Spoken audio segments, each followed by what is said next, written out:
રાજ્યના 16 એવા યુવાનોના નામ લેવા છે જેમના મા બાપે સપના જોયા હતા કે છોકરો 18 વર્ષનો થતાની સાથે જ એ 12મું ધોરણ પૂરું કરશે અને પછી તરત જ એને મેડિકલ કોલેજમાં મૂકીશું, MBBS કરીને છોકરો આવશે. એક મૃતદેહ ઘરે આવ્યો છે, 15 છોકરાઓના કારનામા ઘરે આવ્યા છે. પાટણની ધારપુર મેડિકલ કોલેજના રેગિંગ કેસ વિશે શરૂઆતમાં કરીશું વાત. નમસ્કાર, આપની સાથે હું દેવાંશી. રેગિંગ શું છે? આમ જોઈએ તો બહુ સામાન્ય લાગે એવી ઘટના પણ કોઈના પર મગજ પર એટલી બધી અસર કરી જાય કે એનો જીવ પણ જઈ શકે.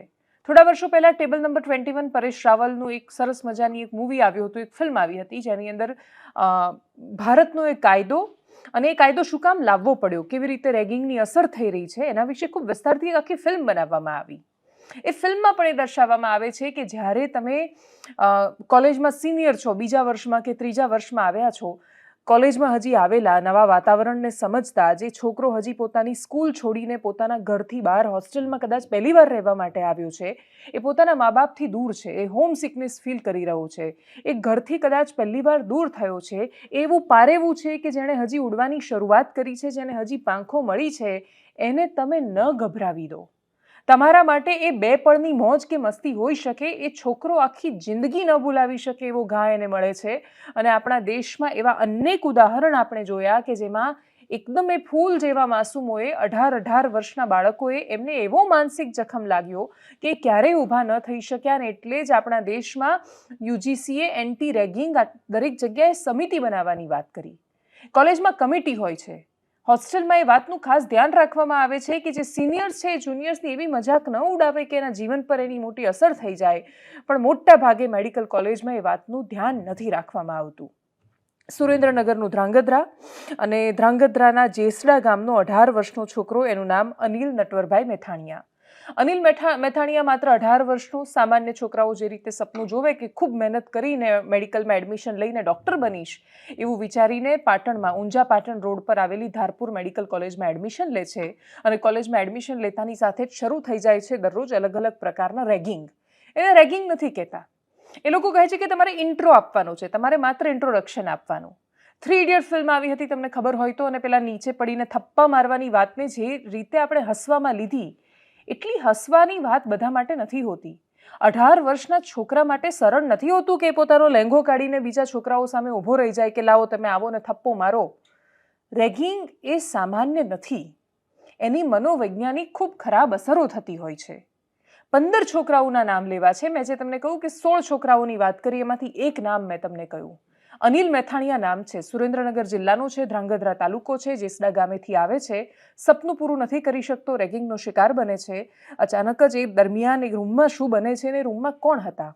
એ 15 છોકરાના નામ છે: અવધેશ પટેલ, હિરેન પ્રજાપતિ, તુષાર ગોલેકર, પ્રકાશ દેસાઈ, જયમીન ચૌધરી, પ્રવીણ ચૌધરી, વિવેક રબારી, ઋત્વિક લિંબાડિયા, મેહુલ ઢેઢાતર, સુરજલ હરેશ ચાવડા, વૈભવકુમાર રાવલ, પરાગ કલસરિયા, ઉત્પલ વસાવા અને વિશાલ ચૌધરી. આ લોકોના મા બાપે પણ સપના જોયા છે. એમના મા બાપે એમને એવું શીખવાડીને નથી જ મોકલ્યા કે બેટા કોલેજમાં જઈને છોકરાઓને, પોતાનાથી નાના છોકરાઓને પ્રતાડિત કરજો. એ પોતે હજી 2nd યરના સ્ટુડન્ટ છે. આ છોકરાઓએ પોતે હજી 1 વર્ષ પહેલા આવી જ પ્રતાડનાઓનો સામનો કર્યો હશે, એ શિકાર બન્યા હશે એના. પણ આપણે ત્યાં વિક્ટીમ સાજા થયા પછી ભૂલી જાય છે કે એમનો ભોગ લેવાયો એમ બીજા કોઈનો ભોગ ન લેવાવો જોઈએ. ઘરની સ્ત્રીથી માંડીને કોલેજમાં રેગિંગ કરતા છોકરાઓ પોતાના પર જે વીતે છે એ ભૂલી જાય છે અને પોતાની આવનારી પેઢી અથવા પોતાના અનુગામીઓને એ જ આપે છે જે એમણે નથી આપવાનું હોતું, જેમણે પોતે સહન કર્યું છે. અને એ સહન કર્યા પછી એવું સુનિશ્ચિત નથી કરતા કે જે મેં સહન કર્યું એ બીજું કોઈ સહન ન કરવું જોઈએ. ઉપરથી એમની સાથે જે થયું એવું ને એવું વર્તન એ સતત આગળ કરતા આવે છે. આ 15 છોકરાઓએ પણ એ જ ભૂલ કરી. આ 15માંથી એક પણ છોકરાએ ક્યારેય સ્વપ્નમાં પણ કલ્પના નહીં કરી હોય કે એ જે છોકરાને 3 કલાક ઊભા રાખીને એમની સાથે જે પ્રશ્નોત્તરી કરી રહ્યા છે, એ પ્રશ્નોત્તરીથી ગભરાઈ જઈને કોઈ છોકરાની એવી હાલત પણ થઈ શકે કે સંભવતઃ એ ત્યાંનો ત્યાં ઢળી પડે. અનિલ મેથાણીયાની સાથે શું થયું અને એવા અનેક છોકરાઓની સાથે શું થયું? જુનિયર્સે ઘણી બધી જગ્યાએ આપવીતી કહી છે પોતાની. કોલેજમાં ગયા, એમને અલગ અલગ દિવસે, એટલે સતત અનેક દિવસો સુધી એમનું ઇન્ટ્રોડક્શન ચાલે. એટલે એમણે સામે આવીને પોતાનું નામ કહેવાનું, પણ ખાલી નામ ન કહેવાનું. શરૂઆતમાં સોફ્ટ ઇન્ટ્રોડક્શનથી શરૂઆત થાય, પછી કહેવાનું કે કડક ઉભા રહો, માથું નીચે રાખો, એવી રીતે 3-3 કલાક માથું નીચે રાખીને કે 90 ડિગ્રી જમીન પર આમ નીચે માથું હોવું જોઈએ, ગરદન એટલી ઝૂકેલી હોવી જોઈએ, એવું કહીને કલાકો સુધી એમને ઊભા રાખે. કલાકો સુધી ઊભા રાખ્યા પછી એમને તમે હોબી પૂછે કે શોખ શું છે, એટલે કોઈ કહે કે મને ગાવાનો શોખ છે, તો કે ચલો ગાઈને બતાવો. કોઈ કે ડાન્સ છે તો કે ડાન્સ કરીને બતાવો. દરેક લોકો કમ્ફર્ટેબલ નથી હોતા. કોઈક તો ત્યાં સુધીના ઉદાહરણ આપી રહ્યું છે કે કોઈ કે રીડિંગ મારી હોબી છે, તો એવું કે આ રૂમમાં જેટલા શબ્દો છે બધા વાંચીને બતાવો. એ માનસિક પ્રતાડના છે. રેગિંગનો મતલબ એ નથી હોતો કે કોઈને લાફો માર્યો એને જ રેગિંગ કહેવાય. તમે એને એ મનોસ્થિતિમાં ન મૂકો જેનાથી એ ગભરાઈ જાય, અને એની જાગૃતિ માટે, એની અવેરનેસ માટે એટલી બધી કોશિશો અને પ્રયત્નો થયા છે ને, તોય આ 19-20 વર્ષના છોકરાઓના મનમાં એ નથી ઘૂસી રહ્યું જે લોકો ડૉક્ટર બનવા નીકળ્યા છે. આ લોકો બીજા 3 વર્ષ પછી ડૉક્ટર હોત. ડૉક્ટર, અને એમનું કામ છે સીધા માણસની સાથે કામ કરવાનું. એ લોકો માણસના શરીર પર એક્સપેરિમેન્ટ કરે છે, પ્રયોગો કરે છે. કેટલી સંવેદના અને કરુણાથી ભરેલા આ લોકો હોવા જોઈએ. પણ મેડિકલ કોલેજમાં ભણતા છોકરાઓ સૌથી વધારે રેગિંગનો શિકાર કરે છે, સામનો કરે છે. માત્ર 1 મહિના પહેલાં પોતાનું ઘર, ગામ અને વતન છોડીને પાટણની ધારપુરમાં હોસ્ટેલમાં સપના લઈને આવેલો અનિલ મેથાણીયા ઘરે પહોંચતો જ નથી, અને આ 15 છોકરાના મા બાપો જેમણે રાત દિવસ એક કર્યા હશે, પેટે પાટા બાંધીને મજૂરી કરી હશે, આ છોકરાને ડૉક્ટર બનવા માટે એ હોસ્ટેલમાં મૂક્યા. આ છોકરાઓની જિંદગીભર પણ એક ધબ્બો લાગી ગયો છે. આ છોકરાઓના નામ છાપે ચડ્યા છે. આ લોકોના નામ આજે તમે સાંભળી રહ્યા છો. અને એમણે જે કર્યું છે એમાંથી એક પણ ક્યારેય સ્વપ્ન એમાં એ વિચાર નહીં કર્યો હોય કે કોઈ છોકરો માનસિક રીતે એટલો નાજુક હોઈ શકે કે એ મરી જાય. એને તાત્કાલિક હોસ્પિટલ લઈ જવામાં આવ્યો. રાતનો સમય હતો, જુનિયર ડૉક્ટર હાજર હતા, સારવાર ન થઈ શકી. એ બીજા વર્ષના છોકરા હતા, એ પોતે એટલા એક્સપર્ટ નહોતા કે એને તાત્કાલિક સારવાર આપીને બચાવી શકે. મોઢામાંથી ફીણ નીકળ્યા. 2:30 વાગે ફોન આવ્યો એ જુનિયર્સને, એ ડૉક્ટર્સને, થવાવાળા ડૉક્ટર્સને, જેમને ખબર પડી કે એમનો સાથી હવે આ દુનિયામાં નથી રહ્યો. ડીન છેક સુધી મીડિયાને પ્રવેશ નહોતા આપી રહ્યા. એના પછી એમણે જે પ્રતિક્રિયા આપી એમાં એમનું એક વાક્ય બહુ મહત્વનું હતું કે મારામારી નથી થઈ, બાકીની બધી તપાસ, રેગિંગ થયું કે નહીં, એન્ટી રેગિંગ કમિટી તપાસ કરી રહી છે.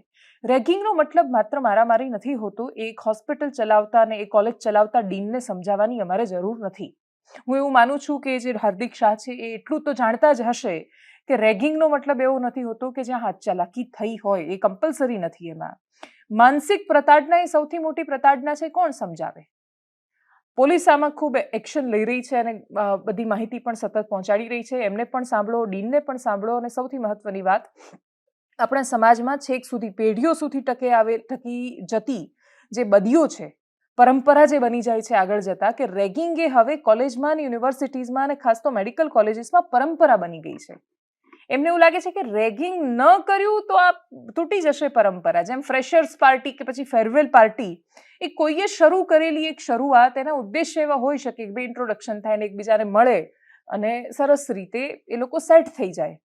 બસ એ સેટ થવામાં કોણ ક્યાં કોને સેટ કરી નાખે છે પાર્ટીઝમાં, એ આપણને હજી કેટલાય લોકો, જેટલા લોકોએ કોલેજ પાસ આઉટ કરી છે, બધાને ખબર છે કે શું થાય છે. અને છતાં એ પરંપરાઓ બની ગઈ છે. એ બનતી પરંપરાઓ જ્યાં સુધી કોઈનું કશું ખોટું કે ખરાબ નથી કરતી ત્યાં સુધી એ પ્રશ્ન નથી. પણ આપણી આંખો સામે દેખાઈ રહ્યું છે કે ખોટું થઈ રહ્યું છે, છતાં એને શું કામ ન રોકવું? દુર્ભાગ્યપૂર્ણ વાત એ છે કે આ 15 છોકરાઓએ પોતાના પહેલા વર્ષમાં આવા રેગિંગનો, આ પ્રતાડનાનો સામનો કર્યો હશે. ઘરમાં સ્ત્રીના થતા અત્યાચારોમાં પણ આ જ વાત લાગુ થાય છે. એક સ્ત્રી કે જે પોતે જ્યારે નવી વહુ બનીને અથવા બીજા કોઈ પણ સ્વરૂપમાં જાય છે ત્યારે એ કોઈ ને કોઈ સમસ્યાનો સામનો કરે છે. પણ એના પછી એ પોતે જ્યારે એ કેરેક્ટરમાં આવે છે, એટલે કે એને જ્યારે સાસુ કે બાકીના કોઈ રોલ આવે છે, ત્યારે એ એટલી સંવેદનશીલ નથી થઈ શકતી સામેવાળા માણસ માટે. મેં જે સહન કર્યું એ મારા પછીના લોકો શું કામ સહન કરવા જોઈએ? આટલી કરુણાનો ભાવ પણ જો આપણી અંદર મિસિંગ હોય તો આપણે કેવી રીતે આ સમાજમાં કરુણા ફેલાવીશું? એ બહુ મોટો યક્ષ પ્રશ્ન છે. આ વિદ્યાર્થીઓએ એ જ કર્યું જે એમની સાથે થયું હતું. હવે બાકીના જે જુનિયર્સ છે કદાચ એટલી શીખ લે. નિયમો કડક હોવાનું કારણ જ એ છે. આ 15 છોકરાઓને હાલ સસ્પેન્ડ કરી દેવામાં આવ્યા છે. એન્ટી રેગિંગ કમિટી, કોના કેટલા પ્રેશર, કેમ કે આમાંથી કેટલાય લોકો એવા છે કે જેમના ઘણા બધા રાજકીય દબાણો પણ આવશે. કોઈને કોઈ રીતે એ લોકો તપાસને ઇન્ફ્લુઅન્સ પણ કરવાના છે અને કેટલી સજા મળે છે એ ખબર નથી. આ પ્રકારે ચર્ચામાં આવવું એ ઓલરેડી એક સજા તો એમને મળી રહી છે. આ સજામાંથી એ શીખી શું રહ્યા છે? એ સજા જો અધૂરી મળે છે અને એમને બહુ જલ્દી કોઈને કોઈ ઓળખાણ કે દબાણથી એમાંથી બહાર નીકળી જાય છે આ ચક્રવ્યૂહમાંથી, તો આપણને એવું લાગે 15 છોકરાની જિંદગી બચી જશે. પણ એના પછી શું એમાંથી એવો સંદેશ લેવાના છે કે તમે ગમે તે કરો, તમારી ઓળખાણ હોય તો તમે ધારે એ કરી શકો છો? એ છોકરાના મા બાપ પર આધાર રાખે છે. આ 15 છોકરાઓને શાંતિથી બેસાડીને સમજાવજો કે ભલે તમારો ઉદ્દેશ્ય એ છોકરાની સાથે ખોટું કરવાનો હોય કે ન હોય, એની સાથે ખોટું થયું છે. એ 18 વર્ષનો છોકરો દુનિયામાં નથી. તમારી પાસે 1 લાખ કારણ હશે એવું માનવાના કે આ તો થવાનું હતું ને થયું, કાગને બેસવું ને ડાળને ભાગવું. પણ એક કારણ તો એવું હશે, જ્યારે તમે શાંતિથી વિચારશો ત્યારે તમને વિચાર આવશે કે એમાં તમે નિમિત્ત બનતા રોકાઈ શક્યા હોત. કદાચ તમે એ ડાળ બનતા રોકી શક્યા હોત પોતાની જાતને, જો તમે એ વાતોમાં ન ગયા હોત જે તમારે ન કરવી જોઈએ. કોઈ પણ સંજોગોમાં એ 15 છોકરાના મા બાપો જો એમના દીકરાઓએ જે કર્યું છે એને જસ્ટિફાઈ નહીં કરે, એવું કહીને બહાના નહીં કાઢે કે આ તો મારા છોકરા બિચારા ફસાઈ ગયા, બાકી એમણે તો કશું જ નથી કર્યું, તો કદાચ આગળ જતાં વ્યવસ્થા સુધરશે. બાકી આ વ્યવસ્થા સુધરે કે આગળ જતાં કંઈ સારું થાય એવું લાગી નથી રહ્યું. છેલ્લા 5 વર્ષમાં અનેક બનાવો બન્યા છે, એક પછી એક બનાવની ચર્ચા થતી રહી છે. પરિણામમાં કોઈ 18 વર્ષના છોકરાનો મૃતદેહ એના ગામડે જાય છે ત્યાં સુધી કોઈ ચેન્જ આવતો નથી. આવનારા સમયમાં પણ આવશે એવી કોઈ વિશેષ અપેક્ષા નથી. એ મા બાપ પર છે જે છોકરાઓને કેવી રીતે સમજાવે છે. પ્રતિક્રિયાઓ શું આ સામે આવી રહી છે પાટણથી, સાંભળીએ.